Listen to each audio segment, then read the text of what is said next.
যেমনটি আমরা লাস্ট এপিসোডে দেখেছিলাম, এক পাশে ছিল ডেমনিক শ্যান্ড, অন্য পাশে ছিল ডেমনিক ফ্লেম। তারপর ডেমনিক শ্যান্ড চোখ খোলে এবং তার সাথে সাথে পিছনের দিকে স্পিরিচুয়াল বডি তৈরি হয়ে যায়। তাকে দেখি লার্নহাই বলে, এটা তো পিউরিফাইং ডেমনিক লোটাস শ্যান্ড। এই ওল্ড লেজেন্ডকে বলা হতো দাউডি বা গড লেভেলের একদম কাছে চলে গিয়েছিল।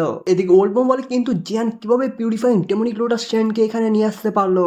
ডেমনিক শ্যান্ড যে ফর্মে আছে এটা সোল ফর্ম না, এটা একটা প্রতিবিম্বের মতো। এদিকে জোনার সামনে এসে বলে জিয়ানের সাথে কি হচ্ছে? তখন মাস্টার বলে, হতে পারে সেই ম্যাপের টুকরোর কারণে, কারণ জিয়ান যখন আগে ম্যাপের সবগুলো টুকরো একসাথে করেছিল তখন একটা ফ্ল্যাশ লাইট বা মিস্টিরিয়াস এনার্জি জিয়ানের বডিতে প্রবেশ করেছিল। এর সাথে জোনার বলে, এখন আমরা কি করব? পিউরিফাইং ডেমনিক লোটাস শ্যান্ড তো জিয়ানের বডি ক্যাপচার বা দখল করে আছে, যদি কোনো উল্টাপাল্টা হয় তাহলে জিয়ানের অবস্থা তো ভয়ঙ্কর ভাবে অনেক খারাপ হয়ে যাবে। তখন পিল্ডারের অ্যানসেস্টার বলে, উত্তেজিত হয়েও না, কারণ তিনি বের হয়ে এসেছেন আমাদেরকে বাঁচানোর জন্যই। তিনি আমাদের কোনো ক্ষতি করতে চায়নি, কারণ তার target purifying demonic lotus flame. অন্যদিকে ডেমনিক লোটাস শ্যান্ড তার ওরা বের করেছিল, তারপর সেই স্পিরিচুয়াল বডি গায়েব হয়ে যায় এবং জিয়ানের বডিতে চলে আসে। এটা দেখে ডেমনিক ফ্লেম ভয়ে বলে, ওল্ড ম্যান এটা কিভাবে সম্ভব? তুমি এখন বেঁচে আছো কিভাবে? তখন ডেমনিক শ্যান্ড সামনে এসে বলে, এত হাজার বছর বন্দি থাকার পরও তোমার মনের যে বর্বরতা সেটা দমন করতে পারেনি। এর শুনে ডেমনিক ফ্লেম বলে, ড্যাম ওল্ড ম্যান, তুমি পিউরিফাইং ডেমনিক লোটাস ফ্লেম একটা অকৃতজ্ঞ। আমি তোমাকে অনেক সাহায্য করেছি, কিন্তু তার বদলে তুমি আমার সাথে বিশ্বাসঘাতকতা করে আমাকেই বন্দি করেছিলে। আমি অতীতে তোমাকে যে আঘাতটা করেছিলাম সেই আঘাতের জন্য তোমার মরে যাওয়া উচিত ছিল। আর এই ফরমেশনটা তুমি নিজের হাতে তৈরি করেছিলে এবং আজকে আমি তোমার এই ফরমেশনটা তোমার উপরেই টেস্ট করব। এটি বলে সেই ভয়ঙ্কর ফরমেশনের জন্য এনার্জি কালেক্ট করতে শুরু করে, যার ফলে আশেপাশের জায়গাটা কেঁপে উঠছিল। কিন্তু ডেমনিক শ্যান্ড কিছুই বলে না। অন্যদিকে ডেমনিক ফ্লেম হাসতে হাসতে বলে, এবার মরো।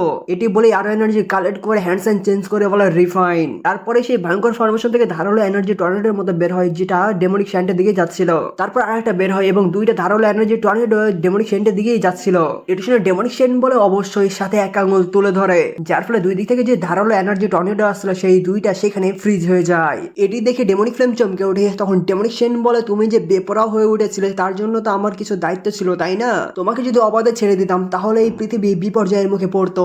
আর এই হ্যাভেন রিফাইনিং এনশিয়েন্ট ফরমেশনটা আমি তৈরি করেছিলাম, তাই টেকনিকের দক্ষতা অর্জনের ক্ষেত্রে তুমি আমার ধারে কাছেও নেই। এটি বলে হাত বন্ধ করে, যার ফলে যে দুটি ধারালো এনার্জি টর্নেডো ছিল সেটি ডিস্ট্রয় হতে শুরু করে এবং ডিস্ট্রয় হতে হতে যেখান থেকে বের হয়েছিল সেইখান পর্যন্ত ডিস্ট্রয় হয়ে যায়। এর ফলে ডেমনিক ফ্লেমও পিছনের দিকে ধাক্কা খায় এবং ডেমনিক শ্যান্ডের দিকে একদম অবাক হয়ে দেখতে শুরু করে। তারপরে ডেমনিক ফ্লেম রেগে বলে, ওল্ড ম্যান, আমি আমার মৃত্যু পর্যন্ত তোমার সাথে লড়াই করব।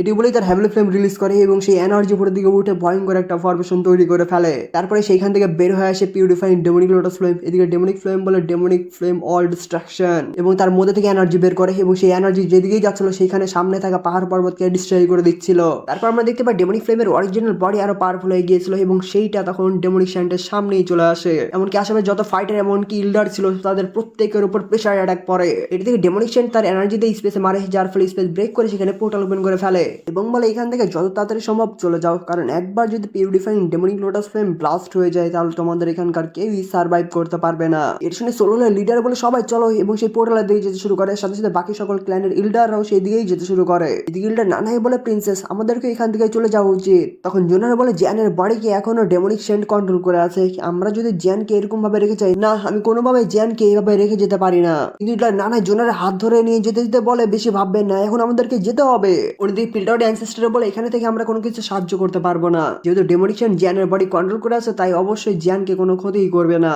এই জন্য আমাদেরকেও যেতে হবে। তখন মাস্টার ইয়াচন্দ্র ভাবে এবং ভাবার পর তখন সবাই মিলে যেতে শুরু করে। এদিকে ডেমনিক শ্যান্ড সামনে থাকা পিউরিফাইং ডেমনিক লোটাস ফ্লেমের দিকে তাকায়, যেটা ধীরে ধীরে একদম তার কাছে চলে আসছিল।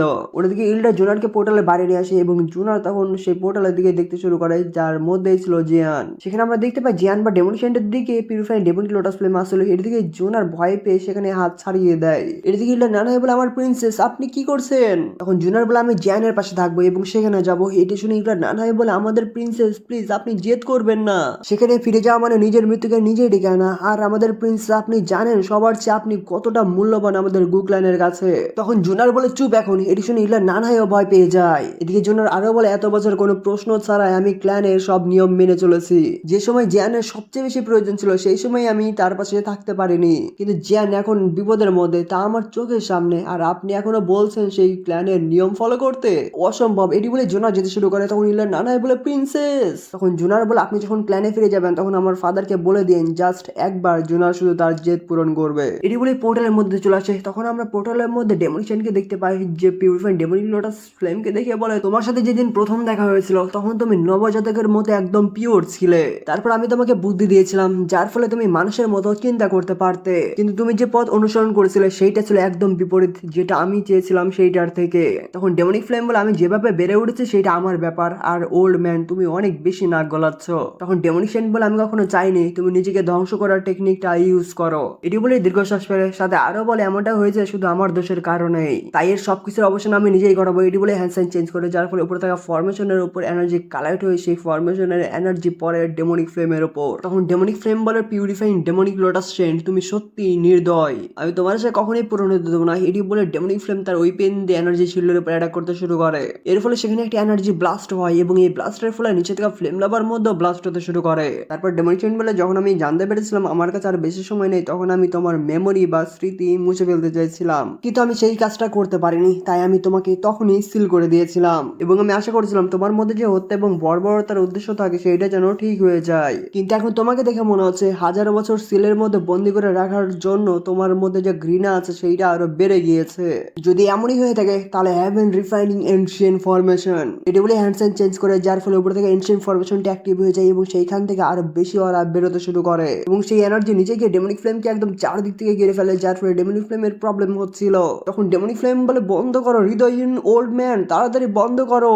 তারপরে সেই এনার্জি ডেমনিক ফ্লেমের স্পিরিচুয়াল বডিকে বাইরে বের করে দেয়। তখন ডেমনিক ফ্লেম বলে স্মৃতি ছাড়া অনুভূতি ছাড়া থাকা আর নিজেকে মেরে ফেলার মধ্যে পার্থক্য বাই থাকলো বাকি। এটি বলে চিৎকার দিয়ে বলে তুমি হিপোক্রেট। এদিকে ডেমনিক সেন্ট বলে তোমার প্রকৃতি অনেক ভয়ঙ্কর, সাথে তুমি আমার ইনহেরিটেন্স বহনও করছো, তাই যদি আমি তোমাকে সিল থেকে মুক্ত করে দিতাম তাহলে এটা একটা বিপর্যয় ছাড়া আর কিছুই হতো না, আর এই বিপদ আমার দ্বারাই তৈরি হয়েছে, তাই এটা ন্যাচারাল ভাবে আমি শেষ করব। এটি বলে তার পাওয়ার ইউজ করে এবং সেই এনার্জি পিউরিফাইং ডেমনিক লোটাস ফ্লেমের বডির চারপাশ ঘুরতে থাকে। এটি থেকে ডেমনিক ফ্লেম বডির কাছে যেতে যাবে কিন্তু সে এনার্জির কারণে যেতে পারে না এবং তখন বলে আমার বডি আমাকে ফিরিয়ে দাও এবং চেষ্টা করতে থাকে, কিন্তু এনার্জির কারণে একদম ডেমনিক ফ্লেম পিছনের দিকে ধাক্কা খেয়ে যায়, সাথে নিজের চোখে তার বডি হারিয়ে যেতে দেখতে থাকে। তখনই হাঁটু গেড়ে বসে পড়ে এবং বলে মাস্টার আমি জানি আমি বলছিলাম, কিন্তু আমাকে একবার ক্ষমা করে দিন, আমি প্রমিস করছি আমি পরিবর্তন হয়ে যাব, আর মাস্টার এত বছর আমরা একসাথে ছিলাম সেইটার জন্য প্লিজ আমাকে অন্তত যেতে দিন। তখন ডেমনিক সেন্টের পূর্ণ স্মৃতি মনে পড়ে যায় যেখানে ডেমনিক ফ্লেমকে একদম নতুন অবস্থায় পেয়েছিল। এটি থেকে ডেমনিক সেন্ট একটা দীর্ঘশ্বাস ফেলে এবং জ্যানের বডিকে পিছনের দিকে পাঠিয়ে দেয়। তখন জ্যান নিজেকে কন্ট্রোল করে সামনের দিকে তাকায়, কিন্তু তখনই পিছনের দিকে দেখতে পায় তার পিছনে জোনার। এটি থেকে জ্যান পুরো শক খেয়ে যায় এবং বলে জোনার তুমি এখানে এখনো। তখন জোনার সামনে আসে এবং জ্যানের হাত ধরে বলে জিয়ান এই সময় আমি তোমার সাথেই থাকবো যাই কিছু হয়ে যাক না কেন। এটি শুনে জ্যান একটা দীর্ঘশ্বাস ফেলে বলে তুমিও, সাথে আরো বলে আমার পিছনে থাকো এবং আমরা সামনে দেখতে পাই ডেমনিক সেন্টের এনার্জি সেই ডেমনিক ফ্লেমকে একদম ক্যাপচার করে ফেলেছিল। এদিকে ডেমনিক সেন্ট বলে আমার লাইফে কোনো চিলড্রেনও ছিল না, ডিসেবলও ছিল না, আমি একাই এই রাস্তা ধরে হেঁটেছি একদম শুরু থেকে শেষ পর্যন্ত, কিন্তু তুমি আমার সবচেয়ে বেশি কাছের ছিলে, এমনকি তুমি যখন আমার বিরুদ্ধেও চলে যাও লাস্টে তারপরেও তুমি আমার কাছে ছিলে, তোমার প্রতি আমার কোনো বিদ্বেষ নেই। তখনই ডেমনিক ফ্লেম বলে কিন্তু আমি তোমাকে ঘৃণা করি। তার সাথে সাথে ডেমনিক সেন্টের বডিতে হাত দিয়ে বলে এবার মর এবং ভয়ঙ্কর একটি অ্যাটাক করে দেয়, যার ফলে ডেমনিক সেন্টের বডির মধ্যে থেকে টিয়ের মতো অনেক পাওয়ারফুল অ্যাটাক বাইরে বের হয়ে যায়। তখন ডেমনিক ফ্লেম হাসতে শুরু করে এবং বলে ওল্ড ম্যান তুমি আবার বোকা হয়ে গিয়েছো।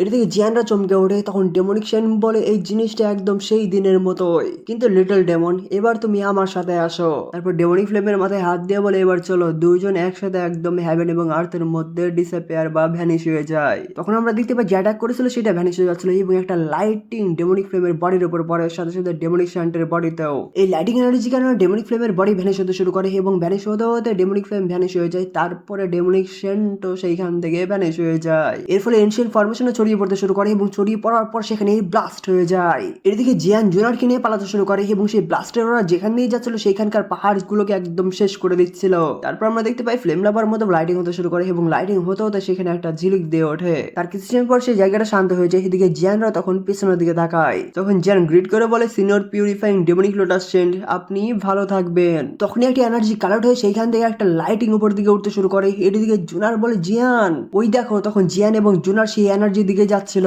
তখন সেই এনার্জি পিউরিফাইং ডেমনিক ফ্লেমে ট্রান্সফার হয়ে যায় এবং জিয়ানরাও সেখানে চলে আসে। এদিকে জিয়ান বলে এটা তো ফ্লেমের অরিজিন সোর্স। তখন জোনার বলে পিউরিফাইং ডেমনিক লোটাস ফ্লেম আগের চেয়ে অনেক ভিন্ন লাগছে।